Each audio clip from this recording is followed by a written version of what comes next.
Okay, gonna get some really stimulating emails over this one, I imagine.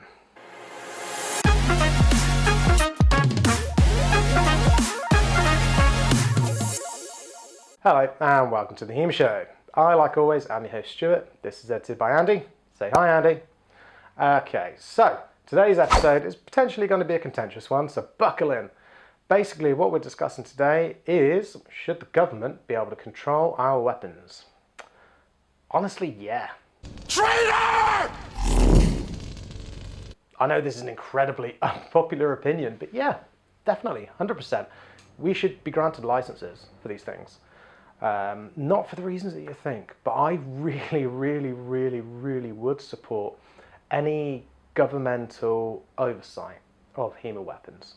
This is going to get people up in arms. This subject often does, but hear me out, because I like to think I've thought about it from a slightly different view than the typical opinions, let's call it, that you normally hear from this. So, at the moment, the ownership of swords is kind of in a Wild West state in the UK. They're not entirely regulated, they're not entirely unregulated. Some weapons are more on the government's radars. I'm almost certain the government doesn't know some weapons exist. It's a mess. It's completely unenforceable. Well, it's not unenforceable. Christ, we've got SO19. You will lose a fight against those guys. But it's an absolute nightmare understanding what you cannot do.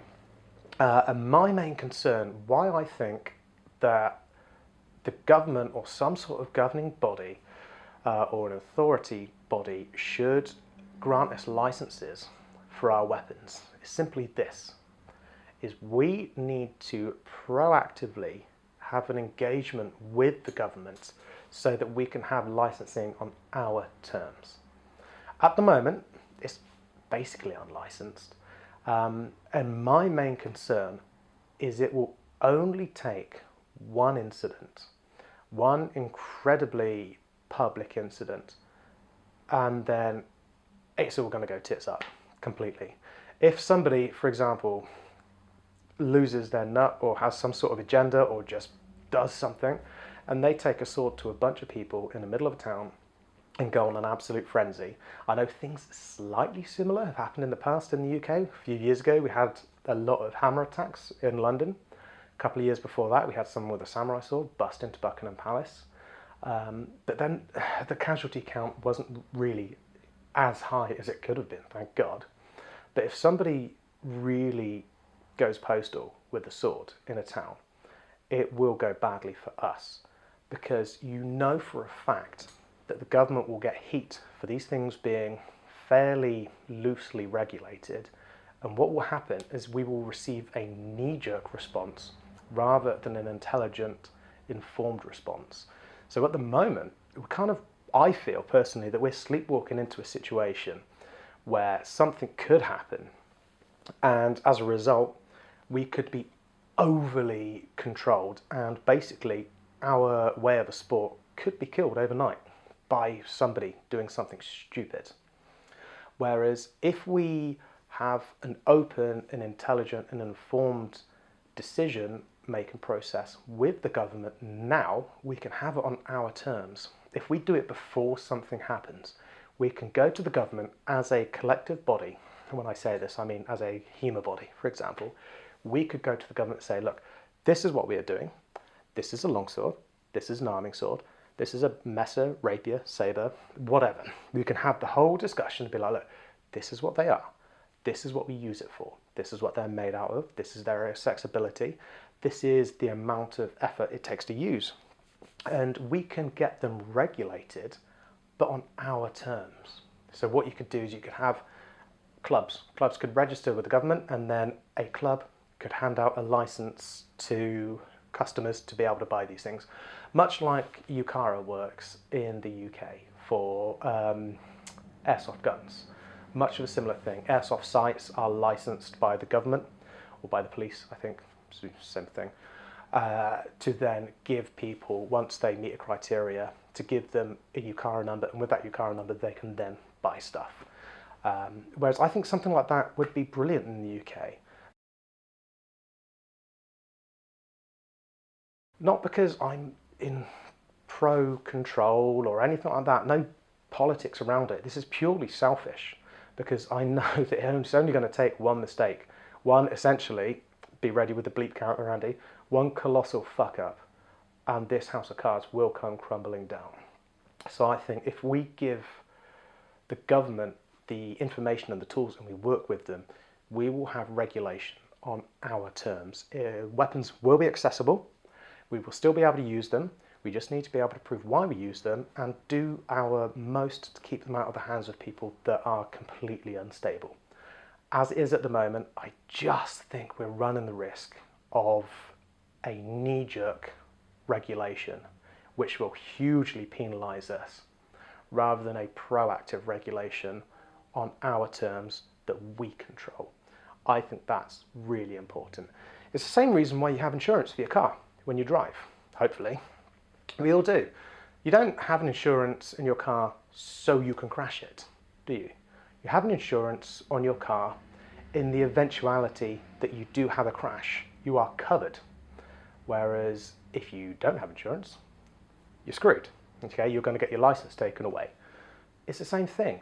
At the moment, using that metaphor, HEMA is uninsured. We don't have any sort of regulation that's keeping us safe if something happens. Whereas if we do have some sort of regulation on our terms that's beneficial and pro us, that we essentially write, then if something does happen, we have that regulation to say we have done the utmost to keep these swords out of the hands of dangerous people. We are sensible, we have a reason, and we have a purpose for these, okay? That's the really important part, and that is what I'm pro. So that's my stance. I know that's a contentious point for some people. I know some people are vehemently opposed to control in all its forms. Some people don't like the idea of government that has no idea controlling what we do. Some people are open to it, some people are pro it. It's fine. Whatever your stance is, that's fine. I just don't want my hobby and my income to be at risk if somebody decides to go off the rail.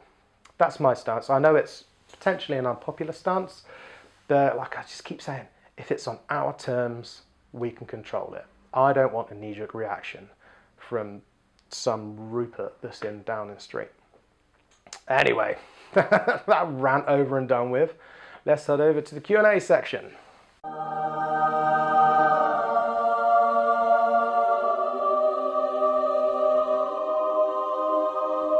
Today's question comes from Tom. Tom is one of my customers, and Tom's question is this: how do I make my measure slightly better? So a really good and interesting question. So in this situation, having knowing Tom, I have a slightly more advantage in answering this question a little bit. But basically, if you find that you have not got the time in your parries, for example, this is the situation that I know he's in. If you feel that you just can't keep up with an opponent, generally it's not because you're moving too slow. It's actually because you're too close. Time and distance are linked, especially in everything, but especially in HEMA. If you are too close, you've got to really be fast to be able to keep up. Whereas if you're too far away, you actually have quite a lot of time. It's why first intention, second intention works as you corkscrew in. So what you tend to find is that if you are slow, it's because you are too close and your distance is off. Now, Tom knows this already. He was saying, what handy ways do I have to keep my distance? He has a habit of drifting in. And I know this is a common problem with a lot of people. You kind of go, right, get my measure. He does longsword. Get my measure, brilliant, exit. And then you kind of creep in, shuffle in, and then you're too close. This happens all the time. So one really, really effective way, and it's so simple. I'd recommend everyone doing this. It is so simple. One really effective way is this. Bear with me. So this is the foil, for those of you that don't do a silly sport. Now, foils have a little bit of foil tape on the end of a sword for a totally different foily reason. It's to stop conductivity with the wires. But this is actually just a good example. I had it lying around. But a little bit of tape on the end of the sword will go absolutely miles. Now, this is a tiny bit short. You want the last 6 to 9 inches or so of the sword. You don't have to tape the whole thing. Just tape a little thing around the end of it here, just around the foible, essentially. And what that will do is that will separate the sword up into sections. Foible, moyen, forte, okay?